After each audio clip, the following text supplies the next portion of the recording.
All right, everyone, this is Desmond, the author of The Black Carpenter's Guide. Today I'm going to be going over some caulking basics. One of the first things that I did is I left my caulk out in the sun because a lot of times when you don't do this, the caulk is real thick and it makes it difficult to spread. And the reasoning behind the caulking is weatherproofing, or what the reason is that I'm doing today, and also aesthetics. You see right there, you got a gap on top of the trim. Looks like about an 1/8 to 1/4 inch, so I'll be caulking all that in. This is some of the trim I put up within the last week. So I'll be caulking. Already caulked the screw heads earlier. I don't know if you can see that, but you see that small indentation. That's where I actually caulked the screw heads. But right now, first thing you want to do is grab your caulk bottle right here, and you're going to cut the edge of it on a slight angle. And what you want to do is you don't want to cut too much. Kind of difficult because I got to hold the camera and do both. So I cut it out of 45. And if you see, let me see here. There we go. If you can see that 45, you don't want to overcut it, because if you cut it too big, you have too much caulk coming out, which causes a big problem. Then I use my tie wire right here. I got a roll of tie wire that I use to poke through the top. They do have a poke around the side, but most of the time, that poker is not long enough when you cut the opening at a small 45. So, get my tie wire in there. I'll poke through that.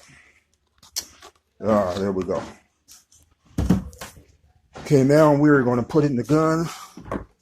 Just bought this new caulking gun yesterday. Let you guys get a shot right there. There it is. You pull the lever all the way back so the caulk can actually go in there. Let me see. I'm trying to shoot this and hold it at the same time. Pop it in like that. And then I'm going to rotate these notches where they face down. This one will lock the gun in, like so. And you want to push it in where it's all the way tight. Then I got me some Windex solution for cleanup, and also when you use a Windex, it makes the seam a lot smoother and easier to work. So what I do is you want to put that 45 right in the crack. And I don't know if you can hear it clicking right now. Less is always better with caulk. So you want to put a small bead. Let me see if you guys are getting that. Just enough to fill that gap in. You see that right there? Okay, then you want to make sure you turn the gun off, because it will continue to push caulk out if you don't. And you make a mess. I run my finger right along the top like that. Like so. There you go. And I spray me a little Windex on there. Run my finger over it again. So this area hasn't been caulked. This area has been caulked.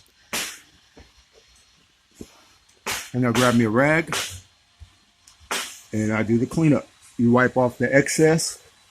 Like I said, you just want a little bit, just enough to close the gap up, not too much. And that is the end result right there. So once again, this is Desmond. I'm just giving you some basics on caulking. If you want to learn some more about construction, check out my other videos, subscribe to my channel, or you can purchase my book, The Black Carpenter's Guide, which is found on Amazon.com.